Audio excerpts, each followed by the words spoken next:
और भोलेनाथ जी गंगा जी पर जाएं और वहां माता पार्वती को मालूम नहीं कि प्रभु आजकल हमेशा तो मेरे को साथ लेकर भ्रमण पे निकलते थे, आजकल भोलेनाथ जी जाते कहां हैं, शंकर जी जा कहां रहे हैं, पता नहीं कहां रहे। और बाबा भोलेनाथ जी का स्मरण करा। माता पार्वती ने उसी समय पर गणेश जी को भेजा, गणेश जरा मालूम करो पिताजी कहां जा रहे हैं। और पिताजी को देखकर गणेश जी आए और आकर कहा, मां पिताजी तो कुछ कन्याओं के साथ में, कुछ स्त्रियों के साथ में गंगा जी के जल में अटखेलियां कर रहे थे। इतना तो मां से कहना था। भोलेनाथ जी के शब्द सुनकर, गणेश जी के वाक्य सुनकर मां जगत जननी क्रोध में लाल हो गई। माता पार्वती क्रोध में लाल, और उसी समय पर माता पार्वती क्रोध में लाल होकर सीधे गंगा जी के तट पर पहुंच गई, सीधे गंगा जी के तट पर। और गंगा के तट पर माता पार्वती जब पहुंची और जगत जननी ने देखा 5 स्त्रियों के साथ में, 5 कन्याओं के साथ में भोलेनाथ पानी से क्रीड़ा कर रहे हैं। कभी शंकर भगवान उन पर पानी फेंके, कभी वो कन्या इन पर पानी फेंके, कभी शिव पानी फेंके। इतने में माता पार्वती क्रोध में लाल होकर बोली, भोलेनाथ। जैसे भोलेनाथ जी को आवाज दी, शंकर भगवान जल क्रीड़ा करते हुए खड़े हुए और खड़े होकर बोले, क्या बात है पार्वती, इतना क्रोध क्यों करती हो? पार्वती बोली, भोलेनाथ ये स्त्रियां कौन, ये नारियां कौन है? मैं एक पतिव्रता धर्म का पालन कर रही हूं और आप इन स्त्रियों का संग कर रहे हो। होता है कभी कभी, एक पति अपनी पत्नी को रोज धमकी देता था, तू मेरे से सही से रिया कर, भगवान कृष्ण की 16,108 रानियां थी, मैं दूसरी शादी कर लाऊंगा। बेचारी पत्नी बड़ी दुखी रहती थी। एक बार हमारे यहाँ कथा में आई कि गुरुजी मेरा पति रोज धमकी देता है, मैं क्या करूं? मैंने पूछा क्या धमकी देता? कि हमेशा बोलता है भगवान कृष्ण की 16,108 रानियां, मैं दूसरी शादी कर लाऊंगा, तू मेरे से अच्छे से रिया कर। तो मैंने कहा वो तुझे धमकी देता है तो तू भी दे दे, कि द्रौपदी के 5 थे, तू क्यों?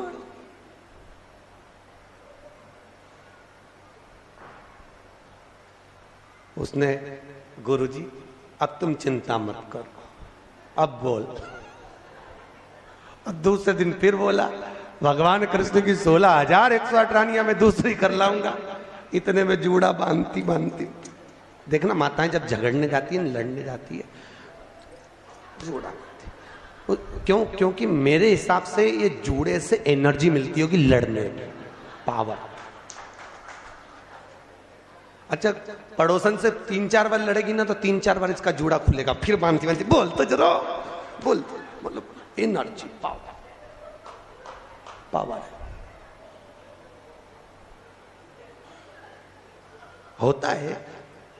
एक पंडित जी बहुत कथा वाच रहे थे, बहुत जोरदार जोरदार कथा वाचे, तो एक सरदार जी ने पूछ लिया, महाराज इतना ज्ञान कहां से आता है तुम्हारे पास में? पंडित जी बोले, हमारा ये चोटी है ना, ये अर्थिंग का ये तार है, एंटीना, ये ऊपर से आता है, इसलिए हम बोल देते। इतने में तुरंत सरदार जी बोले, तुम्हारी चोटी से बड़े तो हमारे बाल, फिर हमको ज्यादा ज्ञानी होना चाहिए। इतने में पंडित जी बोले, ज्ञान तो तुमको आता है, पर ये अर्थिंग का तार है, नीचे टपक जाता है, ज्ञान आने की कमी नहीं, आता जरूर है, सब चला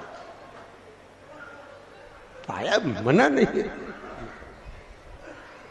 तो भैया कभी ना बोले। भगवान शिव जब अटखेलियां कर रहे थे स्त्रियों के साथ में, 5 स्त्रियों के साथ में अटखेलियां, तो भोलेनाथ जी के सम्मुख में पार्वती मैया ने कहा, आप ये 5 स्त्रियों के साथ, 5 कन्याओं के साथ क्या कर रहे हो? कौन है ये? मैं एक पतिव्रता धर्म का पालन कर रही हूं और तुमने ये क्या करा? भोलेनाथ जी ने कहा, पार्वती मौन होइए। पार्वती को क्रोध आया, केश माता पार्वती ने खोले। भगवान भोलेनाथ को लगा ये इन कन्याओं को मार देगी। तब भगवान शिव ने कहा, पार्वती चुप हो, ये मेरी 5 बेटियां हैं, ये मेरी 5 पुत्रियां। पार्वती ने पूछा, 5 पुत्रियां कब प्रकट हो गई प्रभु? बाबा भोलेनाथ ने कहा, पार्वती जब चौसर खेलते समय तूने मेरे वस्त्र लिए, मैं जल क्रीड़ा करने के लिए, जल में तप करने के लिए बैठा, तप के करने से मेरे शरीर से पसीना बह निकला।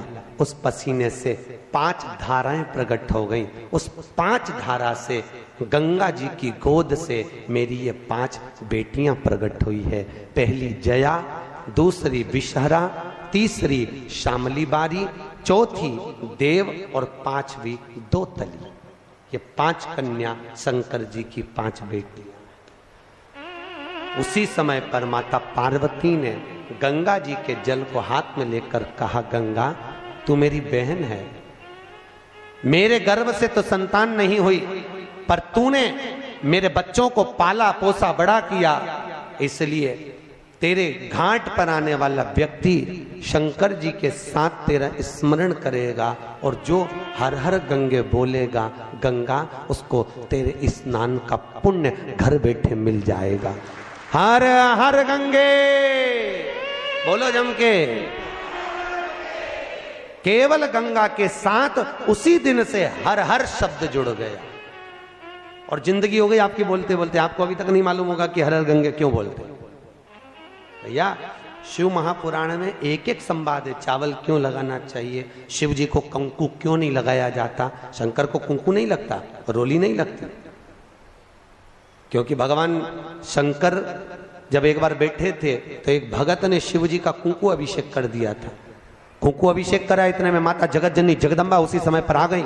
पार्वती ने शंकर जी के ऊपर से रक्त की धार जब बहते हुए नीचे आई, भोलेनाथ जी के शरीर से रक्त बहता देखकर माता पार्वती को क्रोध आ गया। पार्वती ने उसी समय पर श्राप देना चाहा। शिव जी ने कहा, पार्वती उसने कुंकू अभिषेक करा है और तू श्राप दे रही है।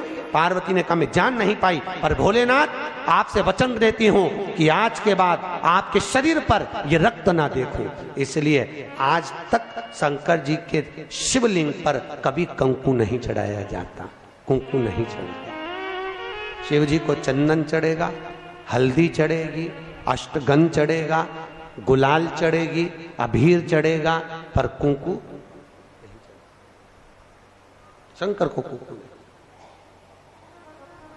जैसे अधिक मास के महीने में, अब ये जो अधिक मास आ रहा है ना, आपके लिए तो लाभदायक है, समझ लो ये कथा। अधिक मास के महीने में जैसे पहले दिन का अधिक मास होता है, ऐसे 5वां दिन का जो अधिक मास होता है, पंचमी तिथि का, पंचमी तिथि का अधिक मास शास्त्र कहता है कि जिसके घर में संपदा की कमी हो, पैसा आ ही नहीं रहा हो, सब दूर उलझ गया हो, बहुत टेंशन चल रहा हो, 3 साल में एक बार अधिक मास आता है।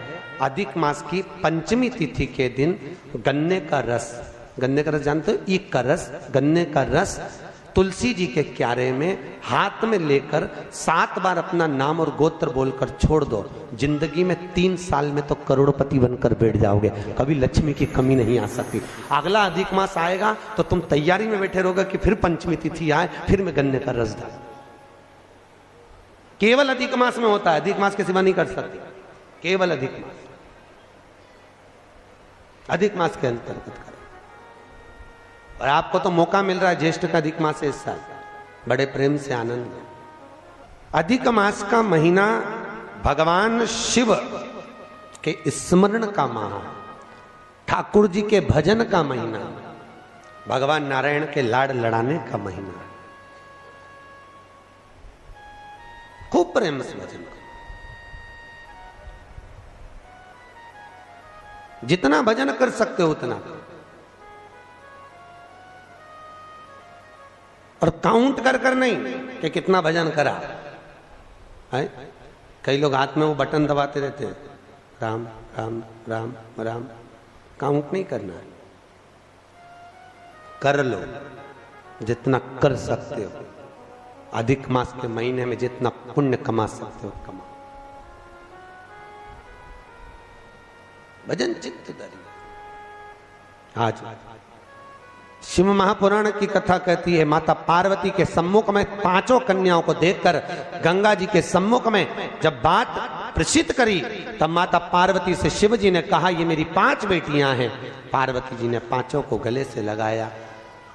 भगवान भोलेनाथ बोले, पार्वती ये जल की तरंगों में प्रवाहित होने के कारण इनका शरीर सर्प की आकृति में रहेगा, सर्प की आकृति।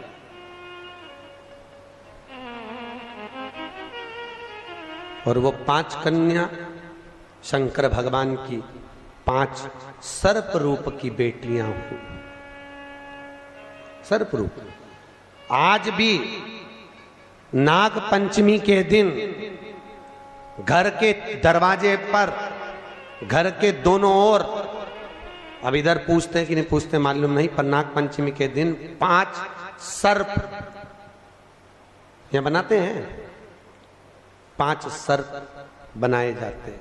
वो शंकर भगवान की 5 बेटियां बनाई जाती है और नाग पंचमी के दिन उनकी पूजन होती है। पीते हैं उनके लिए भी बहुत सुंदर बना।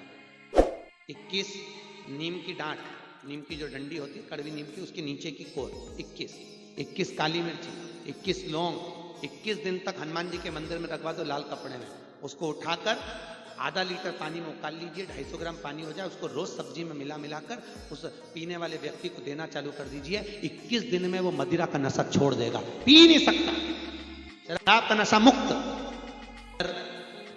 एक माता जी को हमने इंदौर में बताया तो हमने कहा ऐसा कर लो, तुम्हारा पति ज्यादा पीता है। अरे गुरुजी इतना बेवड़ा, इतना चतुर, सबसे पहले खाने बैठता है तो पेला कोड़ा मेरे को ही खिलाए। अब तुम बताओ मैं क्या। मैंने कहा जी फिर तो रहने दे तू तो दादा, क्योंकि उसको पहले से शंका की है सियोर वाला महाराज से जुड़ी हुई है तो जरूर कहीं की बूटी खिला दे, इसका क्या ठीक।